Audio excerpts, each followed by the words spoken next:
on va attaquer cette table ronde. Venez avec moi, tous les trois, le temps que j'allume ma tablette. Vous voyez, j'étais perturbé. Ludovic Coutan, responsable programme Advenir à l'Avers. Kevin Lorenzo, responsable mobilité électrique Île-de-France Est chez Enedis. Et Guillaume Privat, chargé d'études à l'Agence parisienne du climat. Allez, on va faire un premier tour de table de présentation rapide de ce que vous faites dans le détail. Avec plaisir. Donc, bonjour à tous. Ludovic Coutan, donc responsable du programme Advenir à l'Avers France. Donc, l'Avers France, on est une association professionnelle qui réunit l'ensemble des acteurs de la filière mobilité électrique. Donc, on a plus de 220 adhérents, qui sont des constructeurs automobiles, des énergéticiens, des fabricants de bornes ou des collectivités. Et on constitue l'un des principaux pôles d'expertise et de compétences sur le sujet en France. Et donc, l'Avers France, depuis 2016, a également la joie de piloter le programme C2E Advenir, qui est un des principaux dispositifs de financement des bornes de recharge de véhicules électriques, mais également un dispositif de formation à destination des professionnels de l'immobilier, des élus et acteurs locaux et du grand public. Donc très heureux d'être avec vous aujourd'hui. Merci Ludovic d'être avec nous. Alors Guillaume, pour se présenter. Oui. Bonjour à tous. Donc Guillaume Privat, je suis chargé d'études à l'Agence parisienne du climat, qui est une agence locale de l'énergie et du climat comme l'ALEPT, qui organise ce forum aujourd'hui. Donc notre rôle est d'accompagner les Parisiens et les Parisiennes à toute démarche pour l'environnement, et notamment on accompagne les copropriétés à la rénovation énergétique. Et on travaille aussi sur le sujet de l'IRVE. Des infrastructures de recharge de véhicules électriques. Tout à fait. Voilà, mais on va en reparler tout à l'heure parce que vous avez, je crois, une étude, un retour d'expérience sur ce sujet. Et Kevin, alors pour Enedis. Ouais, bonjour à tous, Kevin Lorenzo, je suis responsable mobilité électrique pour la direction régionale Île-de-France Est d'Enedis, qui couvre notamment le territoire sur lequel on se situe, mais aussi plus largement l'ensemble des départements de l'Est francilien. Et chez Enedis, nous sommes donc gestionnaires du réseau public de distribution d'électricité, et donc acteurs de services publics, et du coup nous sommes partie prenante de l'ensemble des projets de mobilité électrique et de mise en place d'IRVE, d'infrastructures de recharge de véhicules électriques, peu importe le domaine dans lequel elle se situe. Voilà, merci pour ce premier tour de table. Alors, on va commencer avec Ludovic. Ludovic, déjà, c'est compliqué la rénovation énergétique. Maintenant, il y a la mobilité électrique. Alors, il faut aussi que les copropriétaires qui nous regardent et qui nous écoutent, ils comprennent comment ils vont devoir installer leur infrastructure de recharge de véhicules électriques. Il y a plusieurs solutions.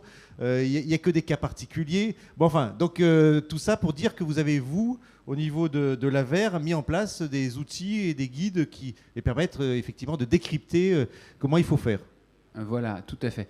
Donc je disais tout à l'heure qu'on est un pôle d'expertise sur le sujet, mais cette expertise, on n'a pas vocation à la garder pour nous, mais plutôt à la partager le plus largement possible. Et c'est pourquoi on a mis en place un certain nombre d'initiatives. Je ne sais pas si on peut passer le transparent, mais j'avais... Il y a la zapette, voilà, Ludovic. J'aurais dû la prendre, mais très bien. Maintenant, je l'ai. Voilà, un premier document de référence dans le secteur que tout le monde peut consulter librement. C'est notre guide de la recharge en copropriété, évidemment, dans le cadre duquel on détaille l'ensemble des étapes, des contraintes techniques et autres pour mettre en place des bornes de recharge en copropriété. Ce guide, en plus d'être très complet et évidemment très bien écrit, il a été co-rédigé avec des acteurs de référence du secteur, comme Enedis, ici présent autour de cette table, la FFIE, donc une fédération d'électriciens, le Gimelec, mais également des partenaires dans le monde de l'immobilier, comme la FNAIM et l'UNIS. Et donc, c'est vraiment un guide qui a une portée et qui fait consensus dans ses contenus et qui vient détailler l'ensemble des problématiques.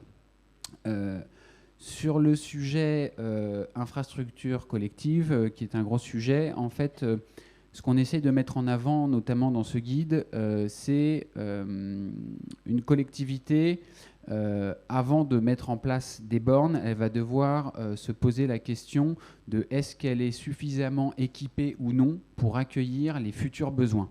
Donc ça, qu'est-ce que ça veut dire ? Ça veut dire que finalement, en fait, les copropriétés, elles ont des équipements électriques qui datent a priori la plupart du temps de leur création ou de leur construction, qui n'ont pas forcément été pensés pour accueillir des bornes de recharge.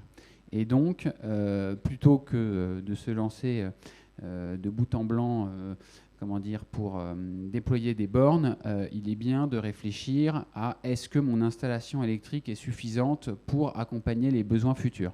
Donc nous, on a un premier élément qui permet à une copropriété de se positionner par rapport à cette réflexion, qui est de dire finalement quelle est la dimension de la copropriété. Donc si la copropriété a moins de 10 places de parking, souvent, elle va être en mesure d'intégrer les bornes de recharge de ses habitants de manière progressive sur son installation en augmentant un peu la puissance du compteur, etc. Elle ne va pas forcément avoir besoin de se lancer dans des démarches collectives. En revanche, quand une copropriété a plus de 10 places de parking, à ce moment-là, il est souvent de bon augure de réfléchir à des travaux dits d'infrastructure collective ou de prééquipement qui visent justement à s'assurer que les équipements électriques de la copropriété vont être en mesure d'accompagner les besoins à venir. Une infrastructure collective, généralement, on l'a définit par deux choses, donc des équipements électriques nécessaires au futur raccordement de bornes et une puissance réserve qui va justement permettre d'accueillir ces bornes. Après, aujourd'hui, donc ces équipements électriques, en tout cas au sein du programme Advenir, on les a dimensionnés pour pouvoir répondre à la mise en place d'une borne de recharge sur 20% des places de parking, ce qui constitue un premier pas quand même très significatif pour une copropriété. Et après, le détail des calculs, c'est des sujets entre guillemets compliqués, mais la bonne nouvelle, c'est qu'il y a aussi tout un tas de professionnels qui sont ravis d'accompagner les copropriétés justement dans ce type de projet. Et en tout cas, nous, dans notre dispositif de financement, une des premières étapes, c'est de réaliser ce qu'on appelle une étude de dimensionnement avec l'aide d'un spécialiste qui va pouvoir justement s'occuper de toute la partie technique. Ça, il faut que j'ouvre le micro. Ça, c'est financé, Ludovic, la partie études. Il y a des aides qui sont sur cette partie études. Ça représente quel montant à peu près d'aide ? Alors, c'est souvent des montants assez faibles. Je ne saurais dévoiler les tarifs des acteurs du domaine, mais c'est souvent assez minoritaire par rapport au projet global. Et en tout cas, par rapport à l'aide à devenir, c'est éligible à l'assiette des coûts éligibles. Voilà, c'est la totalité. Alors, je crois que vous avez mis aussi en place des kits. Vous allez les détailler. Alors, avant ça, j'avais prévu de détailler un peu le parcours d'une copropriété dès lors qu'elle a identifié qu'il était nécessaire de passer par une démarche collective qui va lui permettre de préparer l'avenir, réduire les coûts, faciliter les déploiements futurs, réduire les délais, etc. Donc la première étape pour se lancer dans ce type de déploiement, c'est d'identifier les besoins et de recenser les copropriétaires qui sont intéressés. On va toujours avoir une idée plus précise de ce qu'il est nécessaire de mettre en place en recensant les premiers intéressés. Ensuite, il va falloir élaborer un projet d'infrastructure collective. Donc ça, très clairement, cette partie, c'est réaliser un certain nombre de devis par rapport auprès d'acteurs qui sont en mesure de déployer les infrastructures nécessaires. Ensuite, il faut préparer la décision d'AG un mois avant l'AG. Alors, on transmet les éléments à son syndic ou à son bailleur pour intégration dans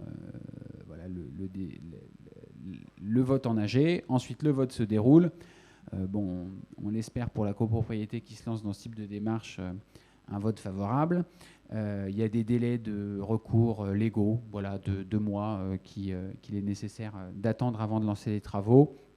Et une fois que ces délais ont été passés, la copropriété va pouvoir donner lieu aux travaux et à la mise en place des premières bornes. Donc ça prend 3 à 8 mois, en fonction du prestataire, des différentes contraintes de la copropriété, de la dimension, etc. Oui, alors si on regarde le temps global, c'est environ une année à peu près entre le moment où je fais les premières études de besoin et où j'ai les bornes qui sont opérables. Voilà, c'est ça. Ça va être aux alentours d'une année, à plus ou moins 3 ou 6 mois en fonction des cas. Ça va être le temps nécessaire. Mais ça vaut vraiment le coup parce que justement, une fois que c'est mis en place, on est serein pour les déploiements à venir. Là où si on ne mettait pas en place ce type de dispositif, on peut se heurter aux limites de l'installation électrique du bâtiment et rencontrer donc des difficultés opérationnelles plus importantes. Oui, parce que quoi qu'il en soit, là on est parti bille en tête dans notre présentation, mais pour rappeler quelques chiffres, c'est 2035, interdiction des véhicules thermiques. Donc ça veut dire que tout le monde sera équipé en électrique. On voit que tous les constructeurs se mettent en ordre de marche pour vendre des véhicules électriques. Et donc aujourd'hui, si on n'a pas une copropriété qui est en capacité à recharger des véhicules électriques, ça va vite poser des problèmes. Donc il faut mettre en place des infrastructures de toute manière. Tout à fait. Donc ces échéances vont en effet accroître la pertinence et l'attractivité de ces solutions et contribuer à valoriser sur le temps long le patrimoine immobilier de la copropriété, etc. Donc c'est souvent des choses qui ont de multiples vertus. Alors évidemment, une fois qu'on a résumé un petit peu et pourquoi et comment réaliser ce type de travaux, il y a aussi des aides, et donc à l'Aver France et au programme à venir, on a la chance d'être l'opérateur d'une des principales aides du secteur, sur le domaine, puisqu'on va accompagner à environ 50% des coûts d'installation de ces infrastructures collectives, les copropriétés. On a un système de plafond qui n'est pas vraiment un plafond parce qu'il va dépendre du nombre de places de parking de la copropriété. Là, c'est pareil. Les copropriétés sont accompagnées par les professionnels pour identifier le montant exact de prime à laquelle la copropriété est éligible.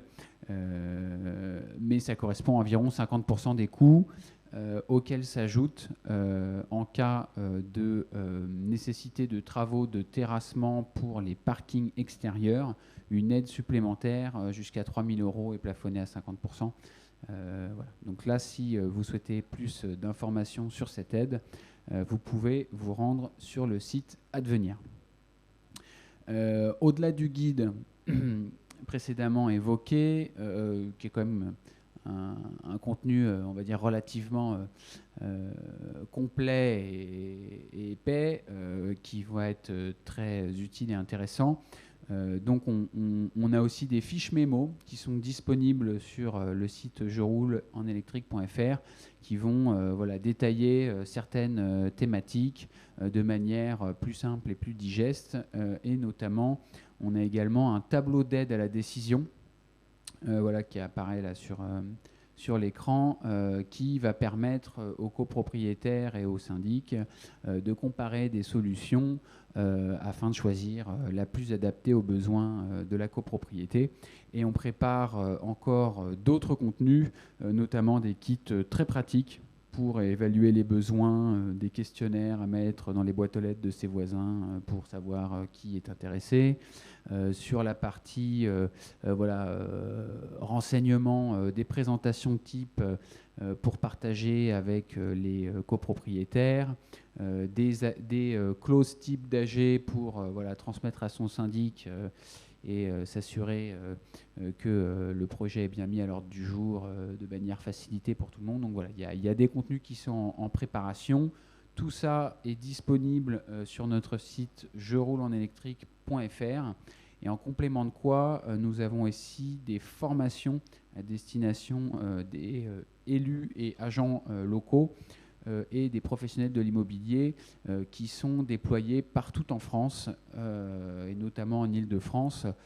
Donc si vous êtes un professionnel de l'immobilier ou vous travaillez dans une collectivité ou une structure publique, vous êtes éligible à recevoir gratuitement une formation qui vous permettra d'appréhender l'ensemble de ces problématiques de manière facilitée. Et puis, le dernier point qu'on avait prévu d'aborder, c'est un annuaire, parce que voilà, une fois qu'on a compris comment ça marche, comment il faut faire et pourquoi y aller et avec quelles aides, il faut bien trouver un professionnel qui va être en mesure de réaliser le projet. Et donc, sur le site advenir.mobi, nous avons un annuaire des installateurs qui fonctionne par département, et donc vous pouvez trouver un professionnel à proximité de chez vous de manière facilitée pour vous permettre d'obtenir des devis, de les comparer et de faire le meilleur choix possible pour votre copropriété. Voilà, merci à vous là, pour cette première présentation. Alors moi, j'avais une petite question quand même. Est-ce qu'on commence par appeler un professionnel directement, un installateur, ou on appelle d'abord un bureau d'études? Bon, vous pouvez prendre la parole chacun. Hein, ça vaut pour vous aussi, Kevin.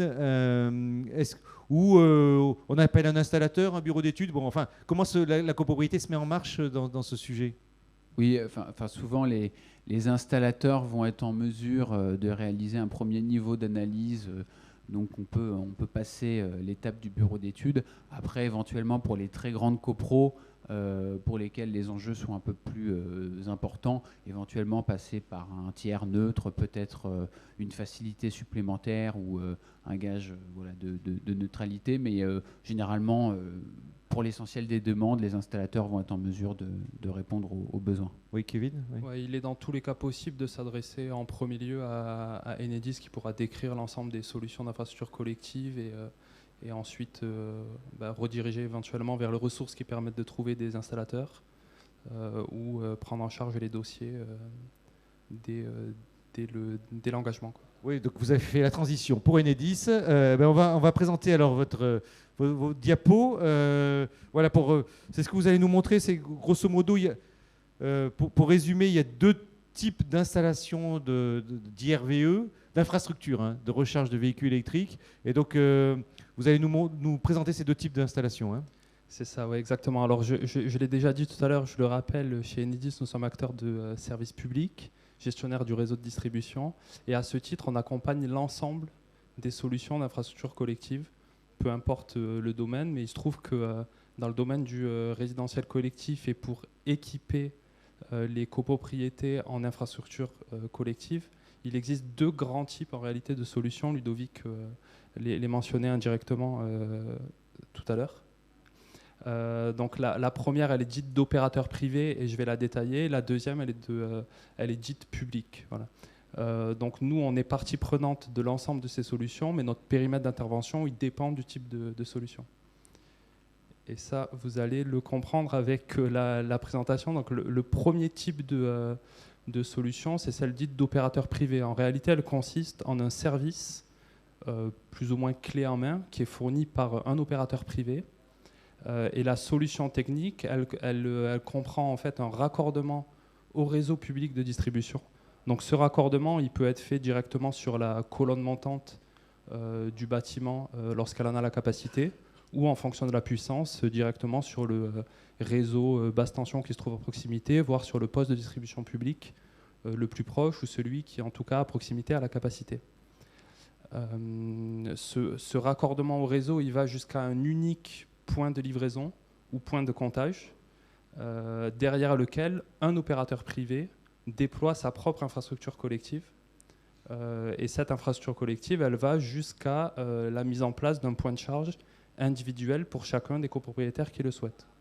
Ce point de charge pourrait être une borne ou une prise de charge. Oui, pour expliquer à notre public, les opérateurs privés, finalement, leur métier, c'est à la fois d'installer, donc après votre compteur, et puis c'est aussi de fournir un service, de répartir les charges, c'est ça? C'est exactement ça. Ils fournissent un service de recharge clé en main. Et donc, une fois que l'opérateur s'est installé, a mis en place son infrastructure, nous a demandé le raccordement au réseau électrique, il peut mettre en place et mettre en service son infrastructure. Et ensuite, alors la copropriété ou éventuellement le bailleur peut signer un contrat d'exclusivité et en fait un contrat de service avec cet opérateur. Et ensuite, chacun des résidents peut faire installer son point de charge par ce même opérateur, souscrit un forfait de recharge auprès de l'opérateur. En fait, c'est un forfait mensuel qui est payé auprès de l'opérateur.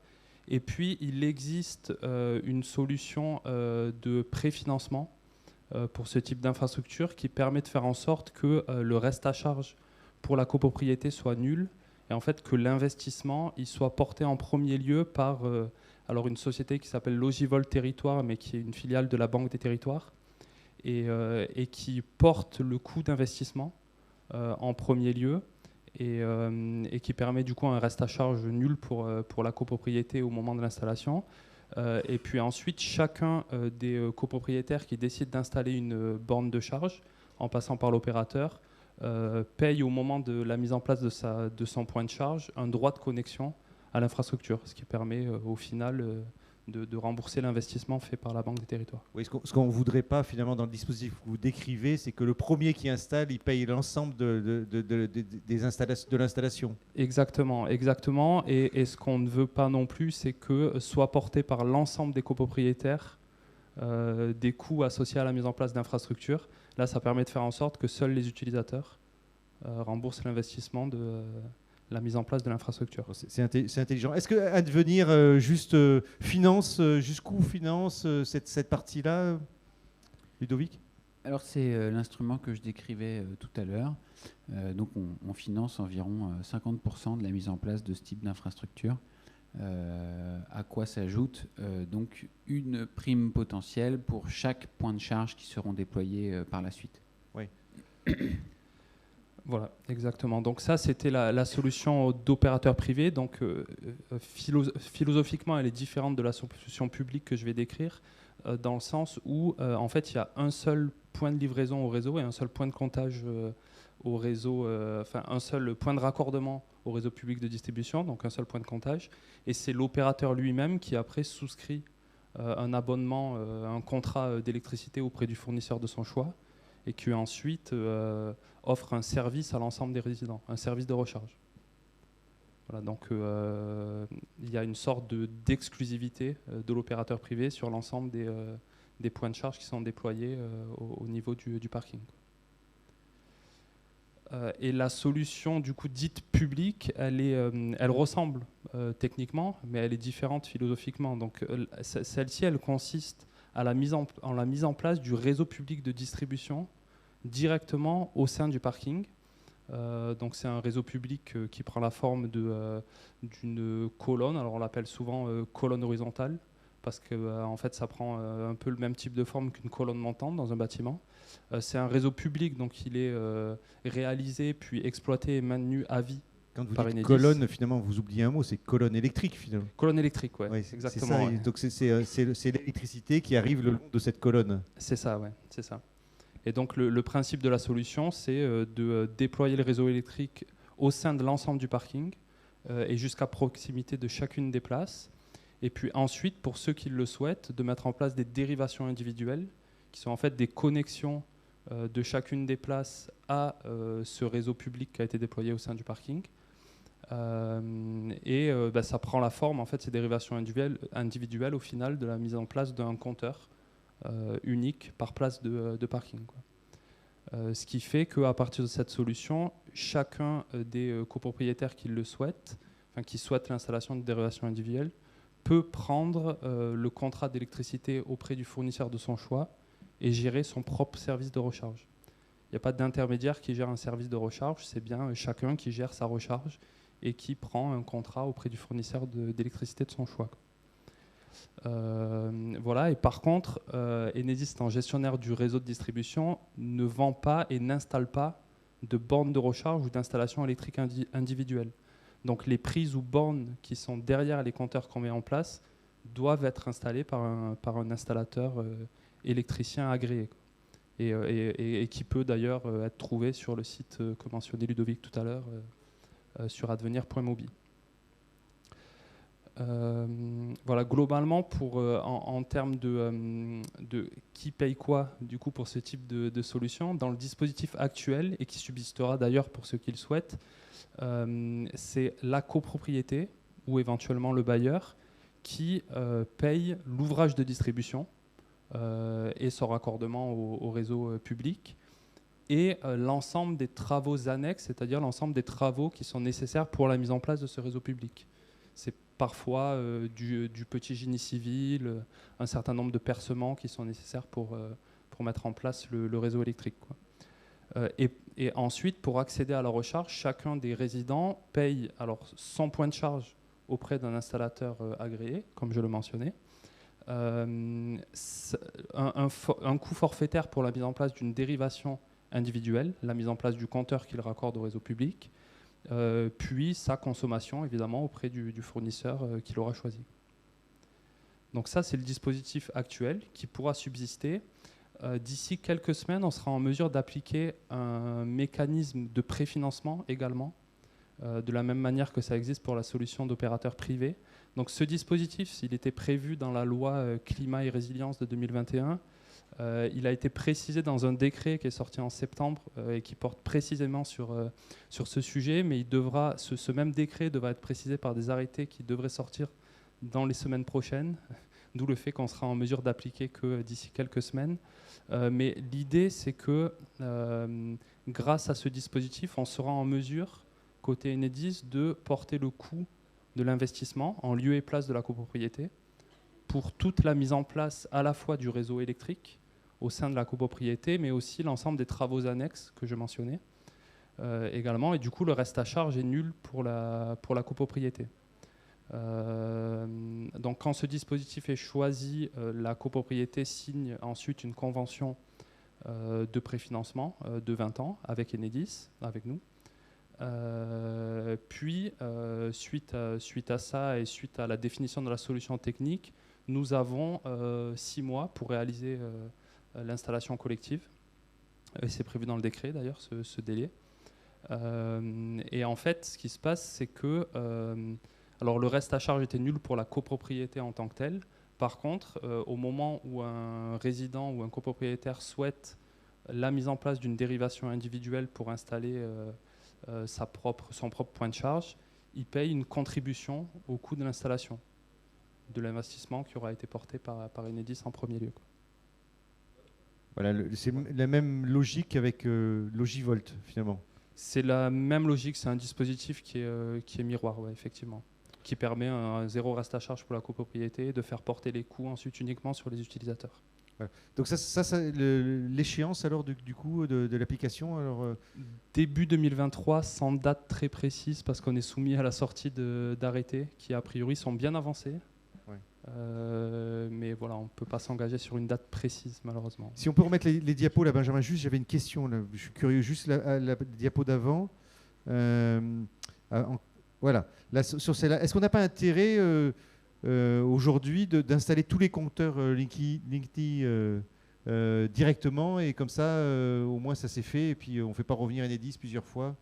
Alors il y a une incitation indirecte à installer à la livraison l'ensemble des dérivations individuelles. C'est que le coût forfaitaire de mise en place du compteur, il est évidemment moins cher s'il est fait au moment de la livraison, pour des questions de coordination de chantier et d'acteurs déjà présents sur site, que si c'est fait dans un deuxième temps.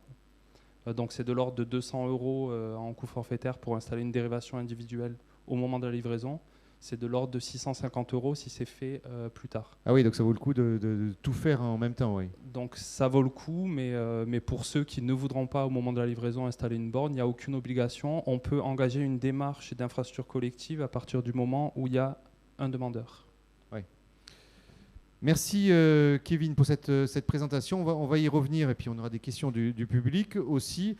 Pour continuer, alors Guillaume, sur l'APC, alors je sais que vous avez fait une étude là-dessus et on voulait aussi avoir un retour d'expérience. Tout à fait. Oui, c'est bon. Oui, tout à fait. Donc, on avait fait déjà une étude à Paris et on est en train de terminer une étude au niveau de la métropole pour déterminer un peu l'ensemble déjà comment faire installer une IRVE, donc comme on l'a présenté à l'instant. Mais aussi essayer de déterminer pour les collectivités notamment les potentielles installations d'IRVE en copro. Et dans ce cadre-là, on a on a demandé à des copropriétaires et dans différents types de projets comment ils s'y sont pris et combien ça a coûté.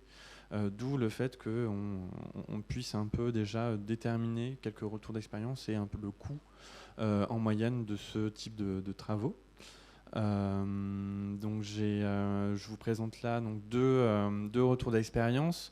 Alors le premier il correspond au cas numéro 2 que Ludovic nous a présenté à l'instant, donc la création d'une nouvelle colonne électrique dite colonne horizontale, donc pour une première copropriété des années 70 avec plus de 200 lots de parking qui étaient soit des parkings, soit des box établis sur 2 niveaux dans la copropriété. Donc cette copro, il y a eu un besoin des copropriétaires qui s'est exprimé avant l'AG de 2019 et au moment de l'AG de 2019. Et donc plusieurs copropriétaires se sont mis à réfléchir à l'installation une infrastructure pour permettre l'installation de bornes de recharge, puisque aussi dans mes souvenirs il y avait une personne qui avait déjà une voiture électrique. Et donc ils se sont portés sur cette solution-là de création d'une nouvelle colonne électrique, notamment pour ce qui les intéressait, c'était une gestion individuelle de la recharge pour chacun. Donc cette installation a été votée lors de leur AG en 2020 et il y a eu des travaux qui ont pu se faire dans l'année 2021, donc à partir d'avril jusqu'à juillet. En termes de coûts, l'infrastructure collective, donc la nouvelle colonne électrique, c'était de l'ordre de 45 000 €. Et ils ont bénéficié de la prime à devenir pour cofinancer cette infrastructure, ce qui équivaut à 132 € pour chaque place.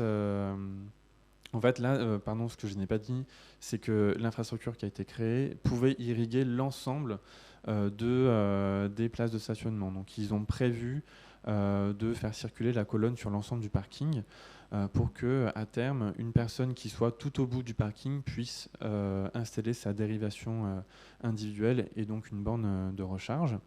Donc chaque personne de la copropriété qui avait un parking a payé sa quote-part qui était de l'ordre de 132 €, donc subvention comprise. Et il faut bien noter qu'il faut rajouter, comme le disait Ludovic, Kevin. Pardon. Excusez-moi. Donc, une dérivation, donc c'est donc une installation individuelle pour pouvoir se brancher sur la colonne. Alors, de mémoire, c'était une quinzaine de personnes qui avaient fait ce choix et qui avaient pu bénéficier de cette dérivation qui était à un coût de 200 €.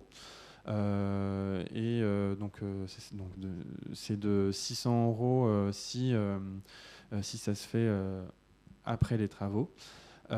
Et chaque personne qui le souhaite devra acheter sa borne de recharge. Alors là, on n'avait pas les coûts individuels. Et il faut bien entendu compter... On peut donner, je vous coupe, mais on peut donner un chiffre. Ça coûte combien une borne de recharge individuelle C'est quoi à peu près, Ludovic, on peut donner un chiffre comme ça, Oui, alors sans regarder l'épaisseur du trait, hein. Voilà, ça va être variable selon la configuration de la copropriété, le fournisseur, le modèle de la borne, etc. Mais on va dire qu'on est entre 1 000 et 2 000 euros par borne de recharge. Oui, pour les bornes. Et une question, quand on se connecte comme ça, donc on fait la connexion tout de suite avec les 200 euros, on est obligé de souscrire un abonnement auprès d'un fournisseur ou on peut le souscrire plus tard? Le contrat peut être souscrit plus tard. Enfin, il y a au moins un contrat qui est souscrit parce qu'il faut au moins un demandeur pour engager la démarche, quoi. Mais après, non, le contrat peut être, l'ouvrage peut être mis en exploitation sans que il y ait un. Oui, sans que les autres supportent des contrat. charges, ils peuvent se dire, ok, je me brancherai plus tard et je ne paye pas tous les mois des charges de compteur. Effectivement, ouais. Pardon, alors je t'ai coupé. Pas de souci. Donc bien évidemment, après, ensuite, les frais de la recharge sont la consommation électrique qu'effectue l'utilisateur.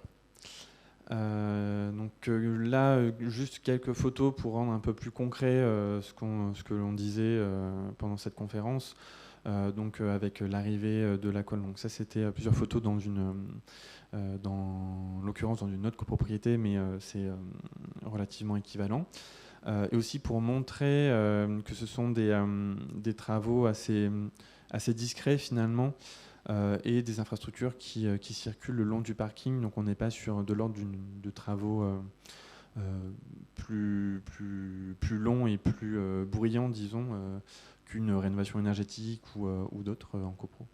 Est-ce que pendant les travaux, on n'accède plus au parking, c'est-à-dire que les copropriétaires ne peuvent plus rentrer, ou alors ça ne gêne pas et on peut continuer la vie normale de sa copropriété? Alors, Kevin, ouais. Oui, voilà, Ouais, non, il y a généralement aucune raison de fermer l'accès, à part si, dans quelques cas spécifiques, le raccordement au réseau nécessite un terrassement à proximité de l'entrée du parking. Mais globalement, il n'y a aucune raison, quoi. Merci Guillaume d'avoir mis aussi un vélo électrique, ça c'est pour moi. Donc on peut brancher aussi son vélo électrique sur le système. Tout à fait, il peut y avoir l'installation, étant donné que c'est une électrification du box ou de la place de stationnement, il peut y avoir à la fois l'installation d'une borne de recharge et d'une prise classique ou renforcée, ça dépend de l'utilisation, et on peut brancher recharger sa batterie de vélo électrique par exemple, et en même temps on peut aussi mettre de l'éclairage dans son box, parce que pour la plupart c'est pas présent dans notamment les copropriétés des années 70, ou l'électrification de sa porte de garage. Donc ça a plusieurs utilités. C'est une transformation globale finalement du parking d'une copropriété. Très bien. Voilà. Donc il y a d'autres. Il y a un deuxième retour d'expérience. Ah voilà, il y a deuxième cas alors. Qui correspond au premier cas que présentait Kevin. La création d'un nouveau point de livraison qui sera ensuite dédié à la recharge, connecté à une infrastructure électrique qui sera dédiée à la recharge de véhicules électriques. C'est la même période de construction pour cette deuxième copropriété, qui était une copropriété des 30 Glorieuses, avec des garages qui étaient qui étaient ouverts le long d'une voie souterraine. Et là, pareil, c'est issu à la demande de plusieurs copropriétaires auprès du conseil syndical qui souhaitaient acheter à plus ou moyen long terme une voiture électrique. Et donc ils se sont encore une fois réfléchi à l'ensemble des solutions qui leur étaient à disposition.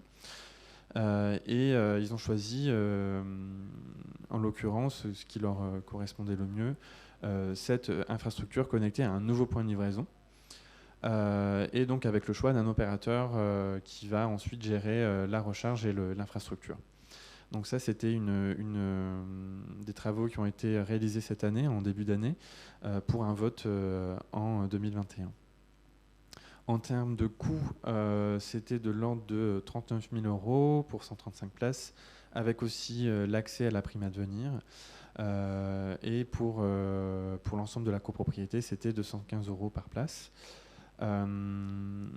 En coût additif, c'est le coût de la borne pour ceux qui vont se raccorder. Alors là, c'est un achat direct auprès de l'opérateur qu'ils ont choisi, avec l'opérateur leur a fourni un forfait pour chaque borne, et il prenait en compte déjà la prime à devenir pour le point de recharge, et c'était environ 800 € par borne.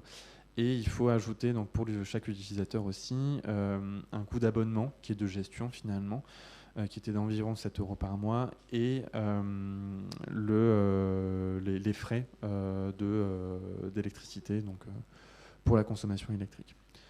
Et quelques photos aussi, mais ça c'est vraiment très rapide. Donc voilà, à gauche vous avez le point de livraison, donc en fait qui se matérialise par un compteur Linky finalement.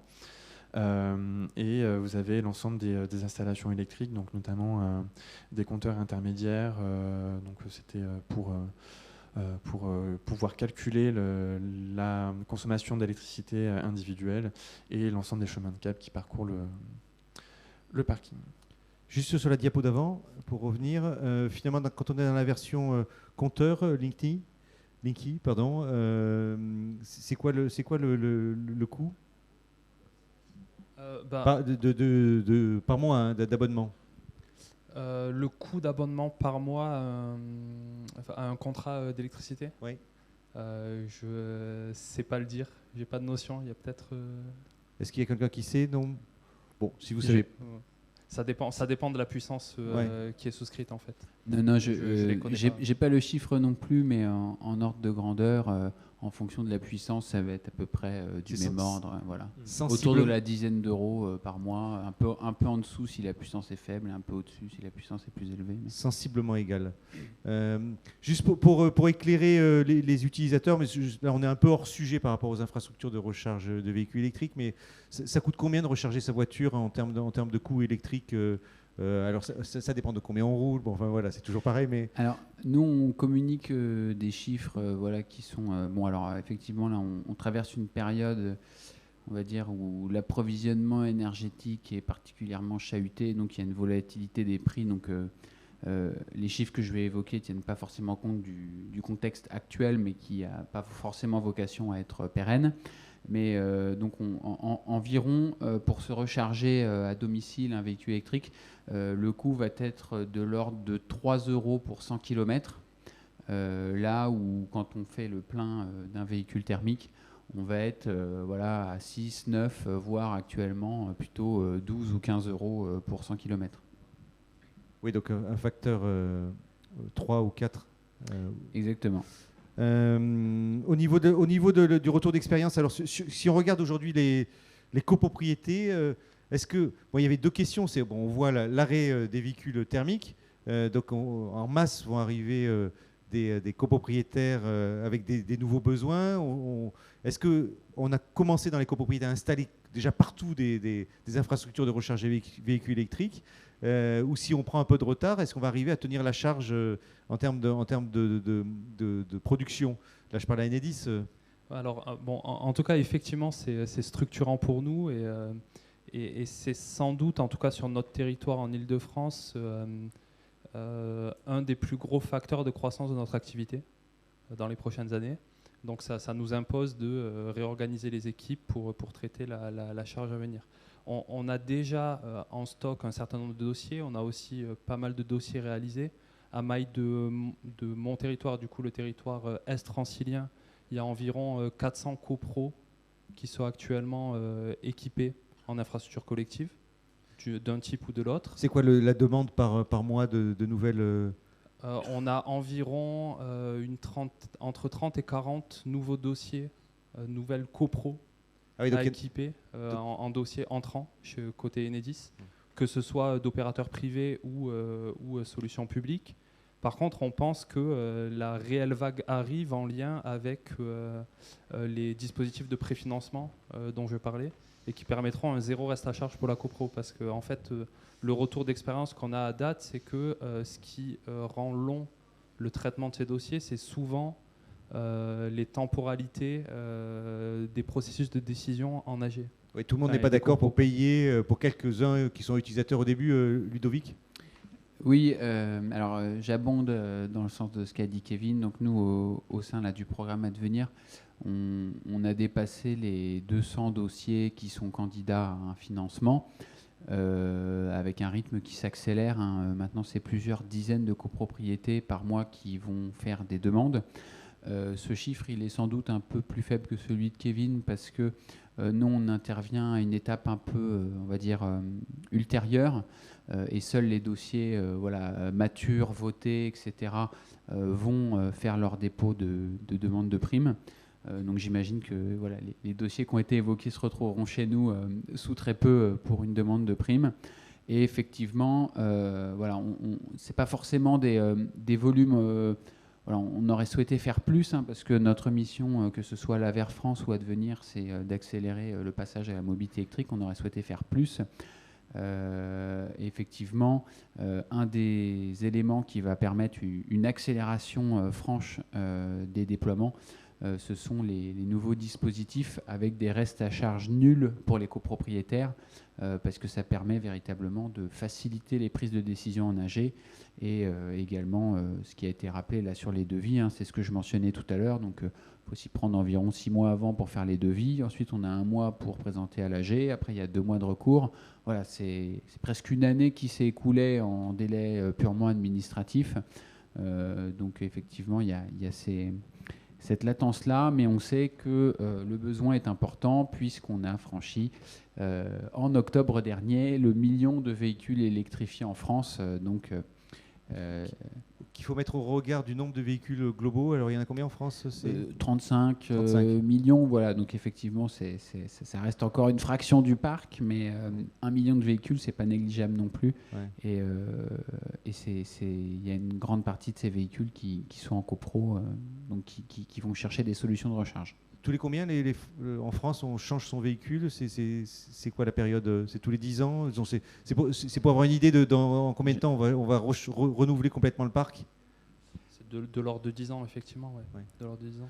Et juste en ordre de grandeur et en perspective, on estime à MyFrance avoir à équiper en solutions collectives, donc d'opérateurs privés ou solutions publiques, environ 180 000 copropriétés d'ici 2030, et sur le territoire de l'Île-de-France autour de 45 000. Donc ça donne un peu l'ampleur de la tâche qui arrive.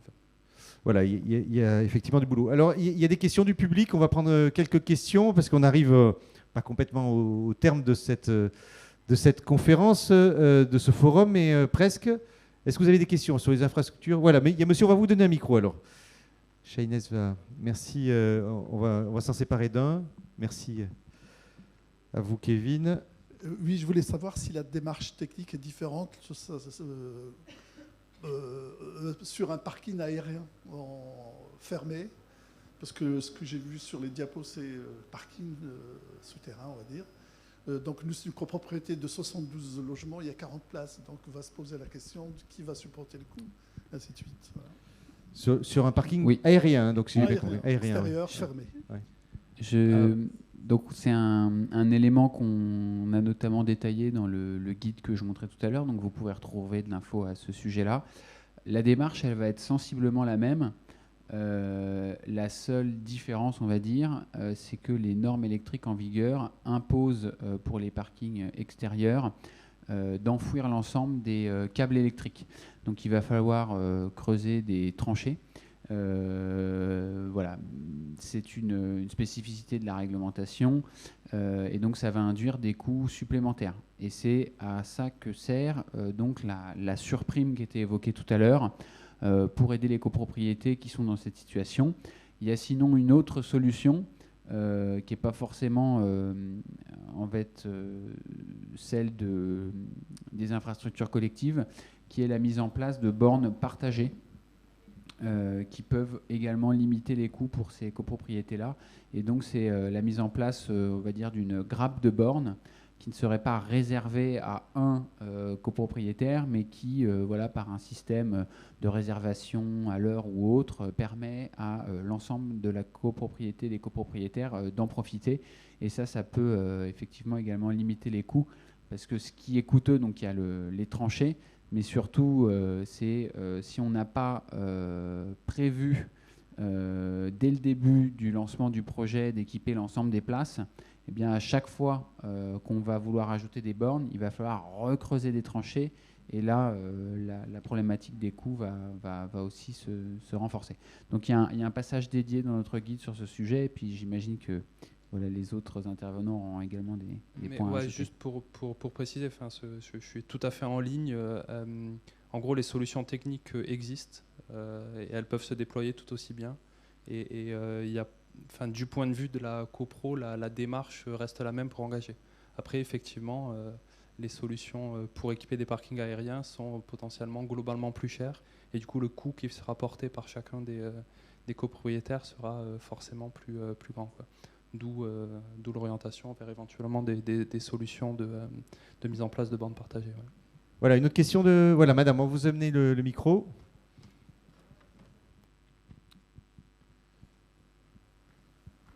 Merci. Bonjour, je viens d'arriver, je suis en retard. Alors, je n'ai pas pu voir le début. Et puis, moi, je suis propriétaire d'un petit appartement qui date de 1924. Donc, au niveau de l'énergie, c'est très énergivore. Et je voulais savoir comment on fait, s'il faut voir avec le conseil syndical, le syndic, les démarches.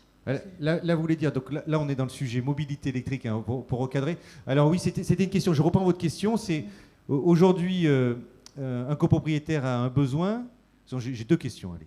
A un besoin, merci madame, on va vous reprendre le micro, je vais reformuler votre question. Il a un besoin, donc il faut qu'il aille voir son conseil syndical déjà pour voir comment on peut pousser, hein, si j'ai bien compris, ce sujet auprès de la copropriété, hein, c'est ça, Ludovic ? C'est-à-dire que voilà, si votre copropriété, alors je vais un petit peu schématiser par rapport à ce que j'ai dit, mais voilà, c'est pour simplifier pour madame qui vient d'arriver. Si votre copropriété a moins de 10 places de parking, à ce moment-là, vous allez pouvoir installer, on va dire, en autonomie votre borne de recharge en vous connectant au compteur commun.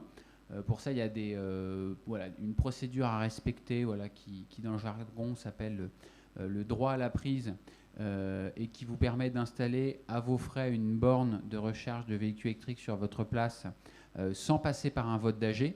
En revanche, si votre copropriété est d'une dimension supérieure avec plus de 10 places de parking, effectivement, la procédure à respecter, c'est celle qu'on a présentée tout à l'heure, qui est de prendre contact avec votre conseil syndical et votre syndic pour avancer vers des travaux de renforcement des équipements électriques pour lesquels vous serez accompagné par différents dispositifs d'aide, y compris le programme Advenir, dont je suis le responsable. Je reviens sur ma question. Ça revient, c'est aussi pour les appartements ? Non. Alors, c'est pour les copropriétaires, mais là, on parle de bornes de recharge de véhicules électriques. Donc ça, c'est nécessairement sur des places de parking, et ça ne peut pas, ça ne peut pas être raccordé aux installations électriques des appartements. Ce qu'on va faire, madame, c'est, on a bientôt terminé. Dans 3 minutes, on va vous reprendre le micro. J'ai compris, on va vous reprendre le micro. Dans 3 minutes, on a terminé, donc vous pouvez venir poser directement votre question aux conférenciers. Avec plaisir. Avec grand plaisir. Comme on a peu de temps, juste pour finir, et madame, pour poursuivre votre sujet, c'est aujourd'hui, donc la copro a un besoin ou identifie son besoin.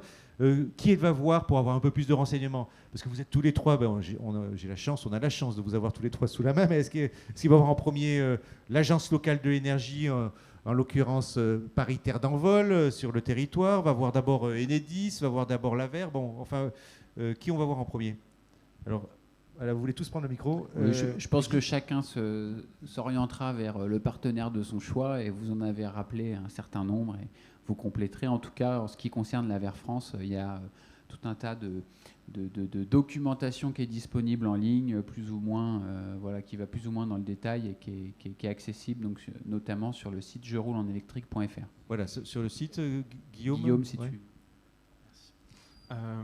Comme tout projet en fait en copropriété, ça dépend bien sûr de son statut dans sa copro. Si on est propriétaire, juste propriétaire, mais sans être au conseil syndical. Se rapprocher de son conseil syndical, c'est déjà une première étape pour pouvoir lancer l'idée déjà et des réflexions et donc se lancer aussi dans de la recherche de documentation d'aide financière qui existe. Et en l'occurrence, pour le sujet de l'infrastructure de recharge pour véhicules électriques, se rapprocher des documentations de l'AVER, de Enedis, et pourquoi pas demander aussi des conseils auprès de son agence locale de l'énergie et du climat, donc en l'occurrence l'ADEPT, sur ce territoire. Et aussi un acteur à mettre dans l'ensemble du projet, c'est son syndic, puisque ça sera quand même, c'est le représentant légal de la copropriété, et je pense que si tous les copropriétaires et notamment le conseil syndical et le syndic portent ce type de projet ensemble, ça va en général beaucoup plus vite et avec une force d'action plus efficace. Oui, Kevin, donc c'est des copropriétaires dont le président du conseil syndical vous appelle directement, ou des syndics? En les tout deux. cas, il est jamais trop tôt pour nous contacter et engager un dossier. Si la demande arrive non qualifiée, au sens où le choix n'a pas encore été fait entre la solution d'opérateur privé et la solution publique, on peut faire des devis comparatifs assez rapidement. Si le choix a été fait, pour le choix d'une solution d'opérateur privé, se rapprocher d'un opérateur privé qui lui-même fera entrer le dossier chez nous et gérera le dossier de raccordement au réseau.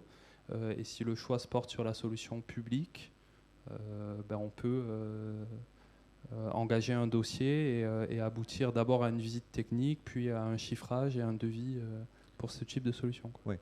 Ce qu'on peut dire en guise de conclusion, c'est que tôt ou tard, là je parle sous votre contrôle, là, tous les trois, c'est tôt ou tard, tous les immeubles auront des infrastructures de recharge de véhicules électriques, parce qu'il n'y aura plus que des véhicules électriques. Et donc il faut d'ores et déjà y réfléchir et se mettre en ordre de marche pour répondre à cette demande future. Ludovic ? Oui, tout à fait. Et qui plus est, la mise en place d'infrastructures collectives a aussi un effet déclencheur. Voilà, on a pu le constater. À partir du moment où ces infrastructures sont mises en place, plus facilement les copropriétaires vont aussi passer à l'électrique, songer à s'équiper d'un véhicule. Donc, c'est pas que pour accueillir les véhicules, c'est aussi pour permettre aux copropriétaires de se projeter dans l'acquisition d'un véhicule. D'aider les prochains à acquérir le véhicule. Merci, on peut les applaudir tous les trois pour cette intervention.